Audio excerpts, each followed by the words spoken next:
that the one? That's his, all right. 4:30, right on the dot. Oh, thank heaven, I thought we'd never make it. Ernest always hates it if I'm late. What he thinks doesn't matter now, does it? I feel as if some great bird were coming to swoop down on me. Emily, you realize that divorce is the only solution, don't you? You won't let him talk you out of it. Emily? Oh, don't leave me alone with him. I never did learn to stand up to him. Will you do talking? I simply can't do it.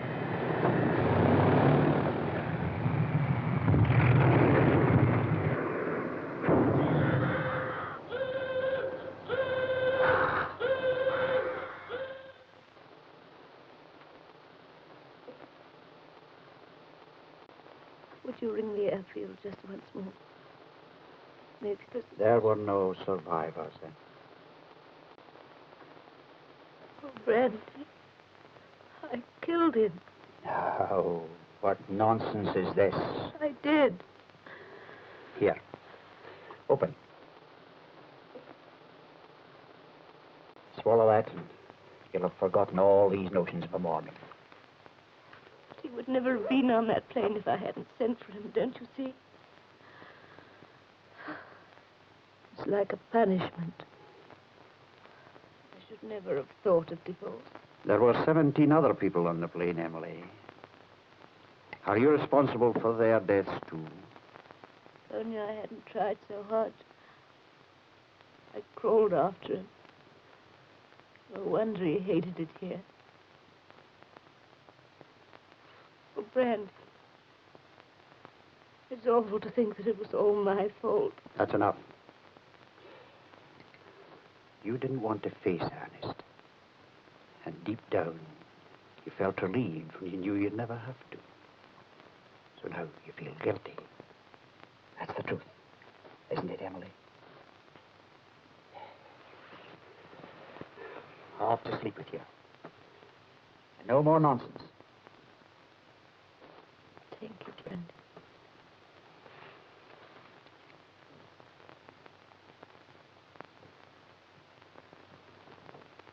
Hello, Lydia.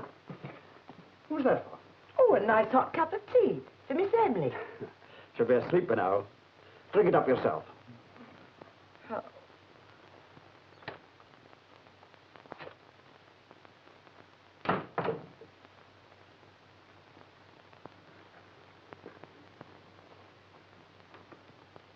Did you know him? I met him once or twice. Well, I suppose we should speak kindly of the dead, but it was a bad choice for Emily, poor child.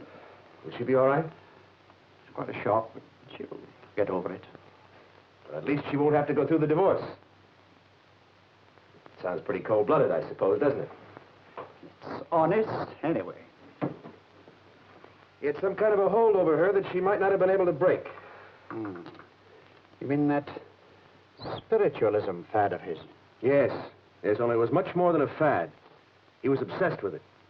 Oh, well, he knows now whether there's a spirit world or not. I understand from the parson here that you're quite a hermit. He seldom sees you in the village. Is it research you're doing? Yes? Emily places a great deal of trust in you. I'll try to deserve it. Can I give you a lift? No, thank you. I just cut across the moor. I live in her gatehouse, you know. I'm a poor hermit. Or did your parson tell you I was a rich one?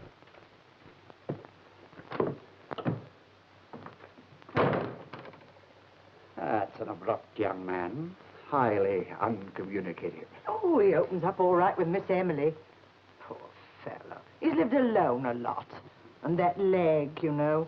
Of course, when he first came here, he was all sort of frozen up inside. But since he's known Miss Emily, he's changed a lot. Keep an eye on him the next few days, won't you, Lydia? And if you notice anything wrong, call me. I will, Doctor.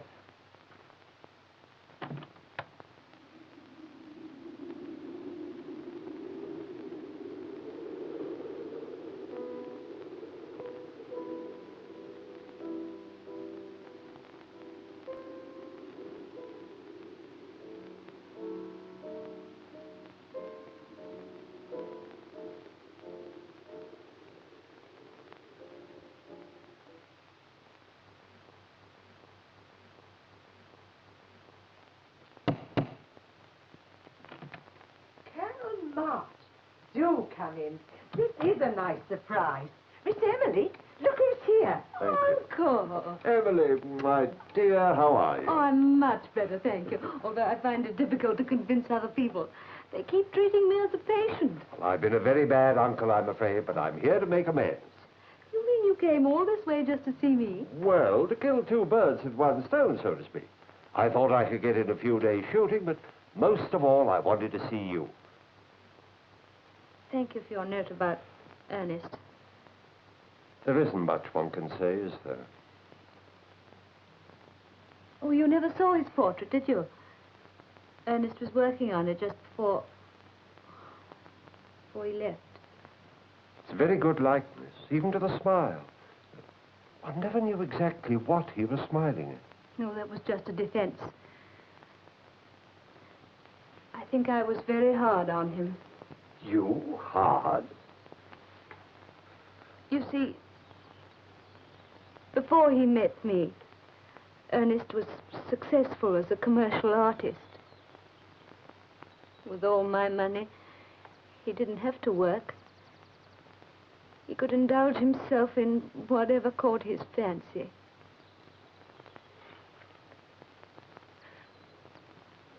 But people grow to hate what they're dependent on, don't they? Hate, Emily? Isn't that rather a strong word? Anyway, he grew to resent me.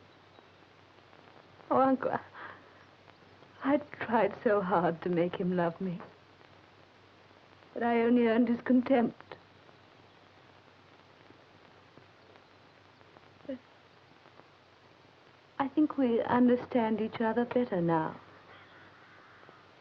Emily, what do you mean by now? Oh, did I say that? Oh, well, I suppose Ernest was such a vivid person that he still seems very much alive. Oh, Gordon. Oh, this is my uncle, Colonel March. Gordon Baird. How do you do? How do you do? Gordon's a kind of detective, too. A literary detective. Nothing ever escapes him. He even found some item on the Brontes under the flap of an envelope. Well, if I ever need expert help in unraveling the past, I'll know where to come. Mind if I take these? No, of course not. They're all listed upstairs. I'll bring them back as soon as I've gone through them. Oh, they've been there for hundreds of years. There's really no hurry.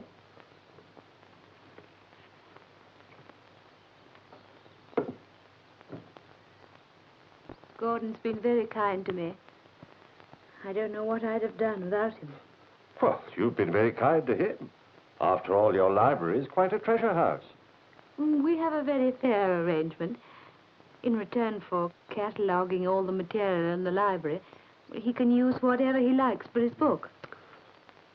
It may be just my romantic nature, but I have a feeling that your interest in each other could be rather more than literary. Yes. Yes. For a while we thought we were in love, but now...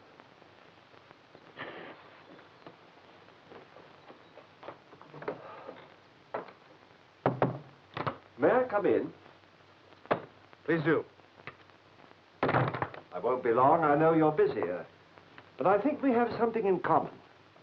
You mean detectives? Well, actually, I was referring to our affection for my niece. You are fond of her, aren't you? Don't you think that's between your niece and me? Oh, come now, why don't you let down your guard and take me into your confidence? I might be able to help. I've only known her a short while, but we've become very good friends. More than that, we intended to marry as soon as she could divorce her husband. But before that happened, he was killed. It's not as simple as that. For Emily, he's not dead. I suppose you've noticed that whenever she refers to her husband, she uses the present tense? Yes, I have. That's why Dr. Brandeis asked me to come down. Of course, I haven't told Emily that. What can you do? What can anyone do? We can't fight a ghost. Dr. Brandeis told me of Ernest's deep interest in spiritualism. Yes, well, he attacked it scientifically, I'll say that for him. That's what he was doing in America, studying telepathy at Duke University. And Emily has come to believe in it, too? I'm afraid so. As strongly as ever he did. Colonel March, I've argued with her till I'm blue in the face. I want you to drop in tonight after dinner. I have an idea that might be helpful. Won't do any good no matter what it is. It's no use. I've tried everything, and so has the doctor. Ah, but I'm going to try something that you and the doctor haven't tried. Tonight, Emily's going to find that she has a convert to spiritualism.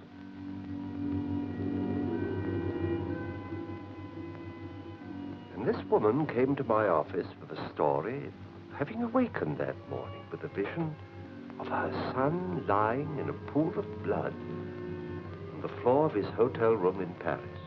Oh, thank you. Now, she had no further evidence that any harm had come to her son, but she was so overwrought that I called my friend Inspector Goron of the Paris Sûreté, and he investigated. And sure enough, they found her son lying on the floor by his bed, shot through the heart. There, Gordon. How do you explain that? Coincidence. Ah, but it's only fair to say that the chances of such a thing happening out of pure coincidence are, well, less than slight. Oh, then you do believe in thought transference, Uncle. Well, I believe a great many things happen that can't be explained by so-called natural causes. Ernest and I proved it over and over again. He was a chain cigarette smoker, and I was always trying to persuade him to give it up. Anyway, while he was away in America, he decided to give up cigarette smoking altogether. Now, although I was 3,000 miles away, I knew the exact moment that he made that decision. I wrote him at the time, and his next letter confirmed it. A clear case of thought transference. But since his death, of course, No. They haven't stopped. His thoughts come to me stronger than ever before.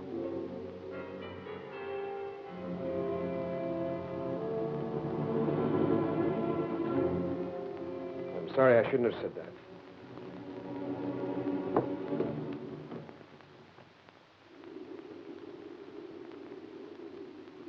Restless. Never still. Emily. Poor Gordon. I forgot he doesn't believe in anything that he doesn't read in some dusty book. Sit down, my dear.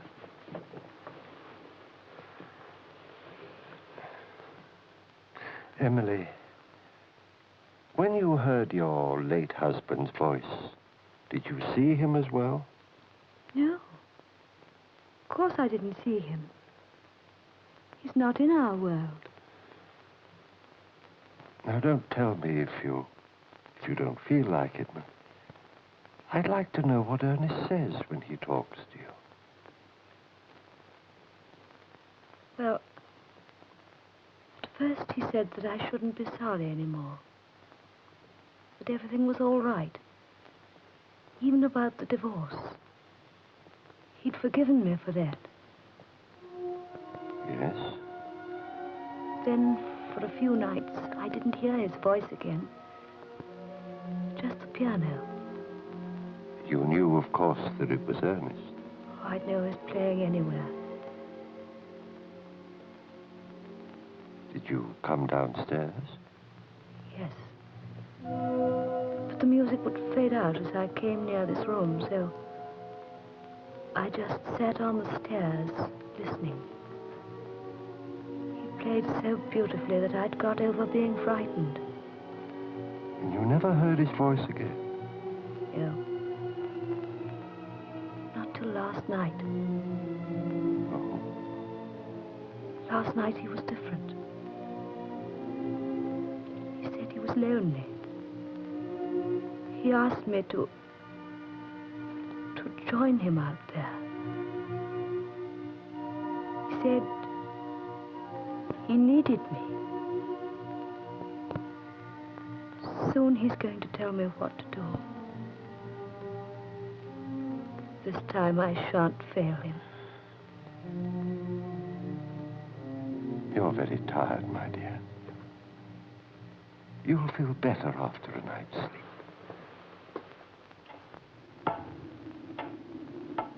This is Colonel March. I'd like to talk to Dr. Brandeis. Oh. What time do you expect him back? Would you ask him to call me when he comes in? It doesn't matter how late it is. I'm at my niece's house, Mrs. Blanchard's. Thank you. Hello, Lydia. Where are you going at this time of night? Oh, now you're here, sir. I'm off. Why? Because of the ghost. Oh, come now. You don't believe in that nonsense? Well, I didn't until last night, sir, and then I could swear I heard the piano myself. I've got to get out of this house. I shall go daft if I don't. Very well, Lydia. Good night. Good night, sir.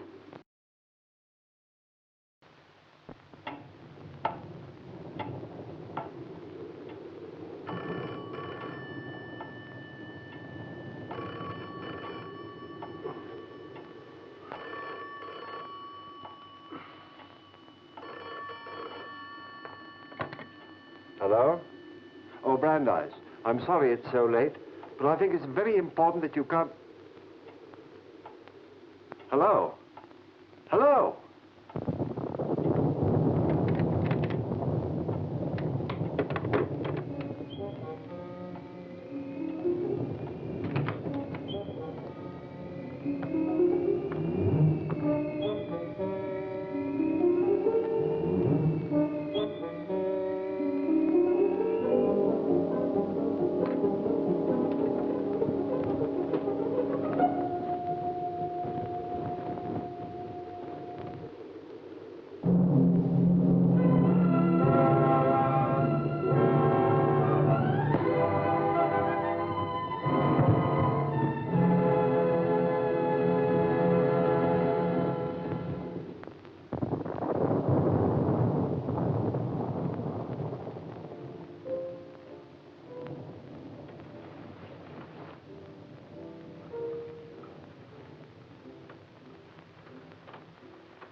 You thought I'd given it up, didn't you?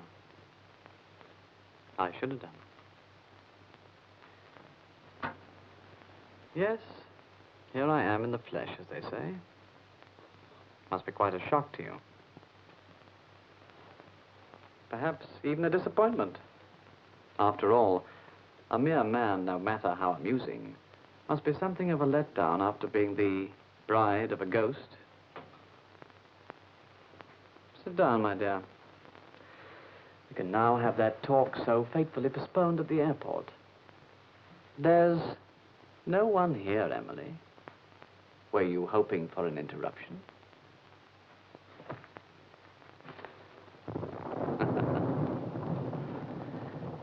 Are you wondering how I came through the Holocaust in such excellent health?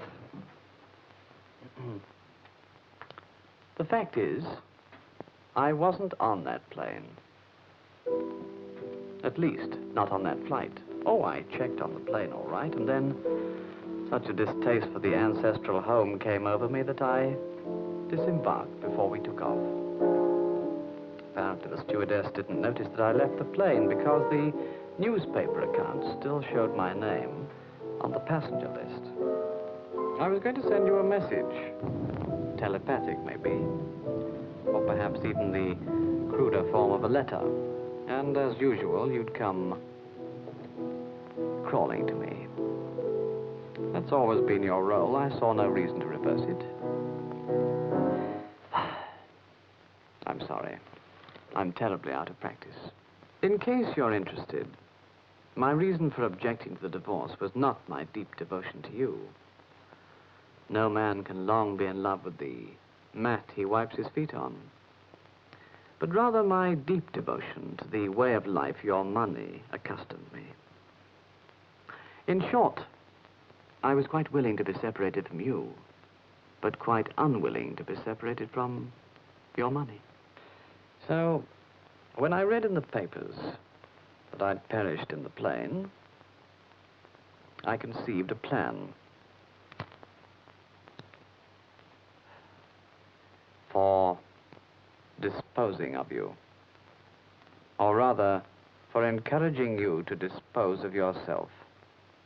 Then later, after reading of your suicide in the papers, I planned to turn up and claim my due as next of kin. That meddling uncle of yours hanging around made it a little more complicated. By the way, you're even less talkative than usual. Well, the ghost took care of your uncle. One of my last spectral acts. Everything went according to plan, except my one careless mistake, the burning cigarette.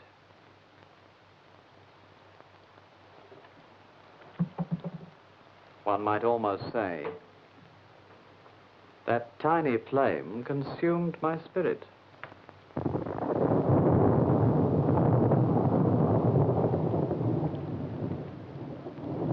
But if the spirit's weak, the body is more than willing. Emily, I'm going to give you something that will put you to sleep for a very long time. I promise it won't be painful.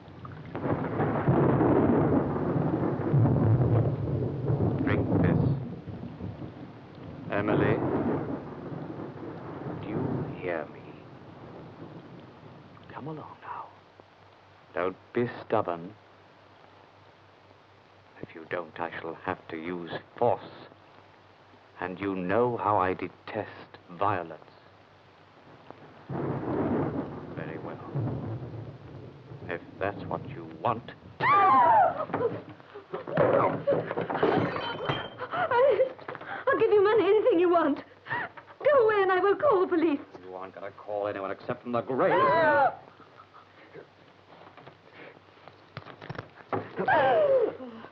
Uncle!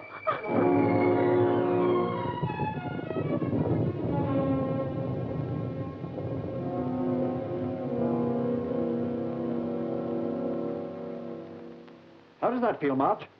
Feels like a brand new head. A skull as hard as yours should see you through 9 lives.